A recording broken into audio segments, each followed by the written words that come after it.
اگر کسی کو، جیسے کہ ہماری اکثر گفتگو میں آتا بھی رہا ہے کہ اگر کوئی شخص چاہے کہ میری عمر طویل ہو جائے اور میں زیادہ سے زیادہ رہا ہے آخرت کو جمع کر لوں تو ٹھیک ہے، بہت سارے ایسے طریقے ہیں کہ آپ باقاعدہ اپنی عمر کو بڑھوا بھی سکتی ہیں. اور لوگ بھی آتے تھے امام کے پاس اور آ کر کہتے تھے کہ مولا، باقاعدہ لوگوں نے آ کر امام سے دعائیں کروائیں طول عمر کی، اور امام نے دعا کی. تو اب یہ اس بات سے تو کوئی فرق نہیں پڑتا نا، نہ تو امام زمانہ کو فرق پڑتا ہے، نہ دیگر ائمہ کو اس سے پہلے فرق پڑتا تھا کہ آپ اس وقت یہاں بیٹھ کر بھی اگر دعا کریں طول عمر کی، اور وہ بھی امام زمانہ سے براہ راست بھی اگر مانگیں تو آپ کو اس کا بھی فائدہ اور جو آپ کی خواہش ہے وہ پوری ہو سکتی ہے، امام تک چیز جائے گی اور اس کے بعد امام پروردگار عالم سے دعا کریں گے اور عمر کو طویل کر سکتے ہیں. حماد ابن عیسیٰ 7ویں امام کے ایک صحابی ہیں. حماد ابن عیسیٰ 7ویں امام کی خدمت میں آتے ہیں اور کہتے ہیں کہ مولا مجھے میرے لیے دعا کریں کہ پروردگار میرے گھر میں برکت عطا کرے. زوجہ کے سلسلے میں انہوں نے امام سے دعا کروائی، اپنی اولاد کے سلسلے میں دعا کروائی، اپنے خادموں کے سلسلے میں دعا کروائی، یعنی جتنی بھی آسائشیں اور آرام ایک زندگی میں کسی بھی مومن کو حاصل ہو سکتا اس کے لیے امام سے دعا کروائی. اور کہا کہ مجھے زیادہ سے زیادہ حج کرنے کی بھی دعا دیں. امام نے اسی وقت 7ویں امام نے دعا کے لیے ہاتھوں کو بلند کیا اور کہا کہ اے اللہ محمد و آل محمد پر رحمت نازل فرما، اور حماد ابن عیسیٰ کے گھر، زوجہ، اولاد اور خادم اس میں برکت عطا فرما، اور اس کو 50 سال تک حج کرنے کی توفیق عطا فرما. 50 سال تک. حماد ابن عیسیٰ کہتے ہیں کہ میں سمجھ گیا کہ اب میری عمر میں 50 سال کا اضافہ ہو چکا اور 50 سال سے زائد اب میری عمر نہیں ہو پائے گی. اس کے بعد سال ہر سال گزرتے گئے، یہاں تک کہ 48 حج حماد ابن عیسیٰ نے اس واقعے کی بات کی. اور اس کے بعد حماد کہتے ہیں جب یہ روایت بیان کر رہے تھے کہ اس وقت میں 48 حج کر چکا ہوں، یہ میرا گھر ہے اور یہ میری زوجہ ہے جو پردے کے پیچھے سے بیٹھ کر میری گفتگو سن رہی ہے. اس زمانے میں بھی اس طرح کی سن لینے کی عورتوں کو عادت ہوتی تھی، تو یہ روایت کے اندر باقاعدہ جملہ ہے. یہ میرا لڑکا ہے اور یہ میرا خادم ہے، اور پروردگار عالم نے مجھے امام کی دعا کے نتیجے میں سب کچھ دے دیا. حماد نے اس کے بعد 2 حج اور کیے، اور 2 حج کرنے کے بعد جب 51ویں حج کا احرام باندھا اور غسل احرام کے لیے دریا کے پاس گئے تو روایت کے اندر یہ جملہ ملتا ہے کہ ایک زوردار لہر آئی اور حماد ابن عیسیٰ کو اس کے اندر بہا کر لے گئی اور حماد کا اسی کے اندر انتقال ہو گیا. اب دیکھا جائے تو امام کی دعا کے نتیجے میں یہ والے مسئلہ بھی آپ لوگوں کا تھوڑا بہت حل ہونا چاہیے. بہت سی روایتوں میں سے بھی جو زلزلے اور طوفان ان کو ہمیشہ اس انداز سے فقط عذاب الہی نہیں سمجھنا چاہیے، بلکہ ایک وقت ہے جو کہ پورا ہو گیا. کسی کو بستر کے اوپر موت آئے گی، کسی کو کسی انداز سے آئے گی، کسی کو کسی انداز سے آئے گی. حماد کو بھی سمجھنے کے ایک سونامی کی گویا کوئی لہر آئی ہوگی اور اس کے بعد ان کو بہا کر لے گئی اور حماد کا اسی میں انتقال ہوا. تو اگر کوئی شخص اپنے زیادہ راہ آخرت کو زیادہ سے زیادہ جمع کرنا چاہے اور زیادہ سے زیادہ اپنے نامہ اعمال کو وزنی کرنا چاہے اور اس وجہ سے زیادہ بڑی عمر کی دعا کرے اور امام کے حوالے سے کرے، امام سے براہ راست دعا مانگے تو انشاءاللہ ضرور اس کی دعا قبول ہوگی اگر اس کے حق میں چیز بہتر ہوئی. اچھا، بہت سارے، یہ تو امام سے براہ راست دعا کرنے کی بات تھی.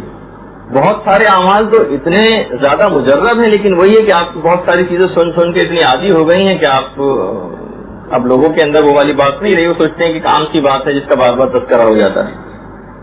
کتنے اعمال ایسے ہیں کہ جو عمر کو طولانی کر دیتے ہیں اور موت کو انسان سے دور کر دیتے ہیں. مکے میں امام کے ایک صحابی تھے یعقوب. 7ویں امام کی خدمت میں جب یعقوب آئے تو 7ویں امام بڑے شدید ناراض تھے یعقوب سے. کہا کہ یعقوب، تمہارا جھگڑا تمہارے بھائی کے ساتھ چل رہا ہے اور تم دونوں نے ایک دوسرے کو گالیاں دی. یہ ہمارے اور ہمارے آبا و اجداد کا دین نہیں اور نہ ہم اس بات کی اجازت دیتے ہیں. اے یعقوب، خدا سے ڈرو، البتہ موت تمہیں جدا کرنے والی، موت تمہیں جدا کرنے والی ہے اور تمہارا بھائی اپنے گھر پہنچنے سے پہلے انتقال کر جائے گا. تم نے آپس میں ایک دوسرے کا قطع تعلق کیا ہے، لہذا پروردگار نے تمہاری عمر کو کم کر دیا. اب یعقوب گھبرا گئے کہ مولا ٹھیک ہے، بھائی کے تو آپ نے خبر دے دی کہ گھر پہنچنے سے پہلے اس کا انتقال ہو جائے گا، میرا کیا ہوگا؟ اب امام نے فرمایا تمہاری بھی موت آ چکی تھی، لیکن تم نے فلاں موقع پر اپنی پھوپھی سے نیکی کی تھی. ایک روایت میں پھوپھی کا لفظ ہے، ایک روایت میں چچی کا لفظ ہے، جس میں آج کل تو یہ اتنے زیادہ قریبی رشتے اس لحاظ سے شمار نہیں ہوتے اور آپس میں لڑائی جھگڑے پھوپھی اور چچی وغیرہ کو لوگ ایک آؤٹ سائڈر سمجھتے ہیں. لیکن بہرحال امام نے فرمایا کہ فلاں موقع پر تم نے اپنی پھوپھی یا چچی کے ساتھ جو اس نے سلوک کیا تھا، اس کی وجہ سے پروردگار نے تمہاری عمر میں 20 سال کا اضافہ کر دیا، 20 سال کا اضافہ. اور اس کے بعد پھر راوی کہتا ہے کہ اگلی ملاقات جب اگلے سال حج پر یعقوب کے ساتھ ہوئی تو یعقوب نے اس بات کی تصدیق کی کہ میرا بھائی پچھلے سال اپنے سفر سے گھر پہنچنے سے پہلے انتقال کر گیا تھا، اور امام نے جو بات بتائی تھی وہ بالکل صحیح نکلی. اسی اعتبار سے یہ تو عام طور پر صلہ رحمی کے حوالے سے ایک بات ہوتی ہے. اسی کے اندر جو بہت قریبی رشتے ہیں جیسے شوہر و بیوی کا رشتہ، اس کے اندر بھی آپس میں جو خوش اخلاقی کا جو عمر کے اندر وسعت عمر کے اندر جو اس کا ایک پوائنٹ ہے اور عنصر ہے کہ وہ خود عمر کو بہت طویل کرنے والا ہے. اگر یہ دو رشتے شوہر و بیوی کے بھی آپس میں بے انتہا خوش اخلاقی کے ساتھ پیش آئیں. ایک شخص آتا ہے امام صادق کی خدمت میں، امام جعفر صادق علیہ الصلوۃ والسلام،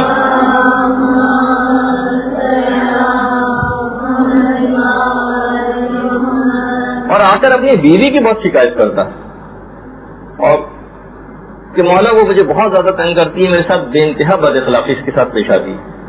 امام نے اس عورت کو کہا کہ اپنی بیوی کو میرے پاس لے کر آؤ. وہ آدمی بہرحال اپنی بیوی کو لے کر آیا. اس کی بیوی نے امام کی خدمت میں آنے کے بعد ہی امام کے سامنے ہی اپنے شوہر کو برا بھلا کہنا شروع کر دیا. امام نے اس کو بہت سمجھایا لیکن وہ باز نہیں آئی، بلکہ امام نے اس سے بات ارشاد فرمائی کہ دیکھو اگر تمہاری یہی روش باقی رہی تو تم 3 دن سے زیادہ زندہ نہیں رہو گی. اب بجائے اس کے کہ وہ مانتی اس بات کو، اس نے امام کے سامنے ہی کہا کہ میں تو خود موت کی تمنا کر رہی ہوں کہ اس کی صورت قیامت تک مجھے دیکھنی نصیب نہ ہو. اب دیکھیے امام کی خدمت میں بھی اس طرح کے بہت سارے واقعات آتے تھے. امام نے کہا کہ ٹھیک ہے اب اس عورت کو لے جاؤ، تمہارا جھگڑا 3 دنوں سے زیادہ نہیں رہے گا. بس وہ آدمی گیا.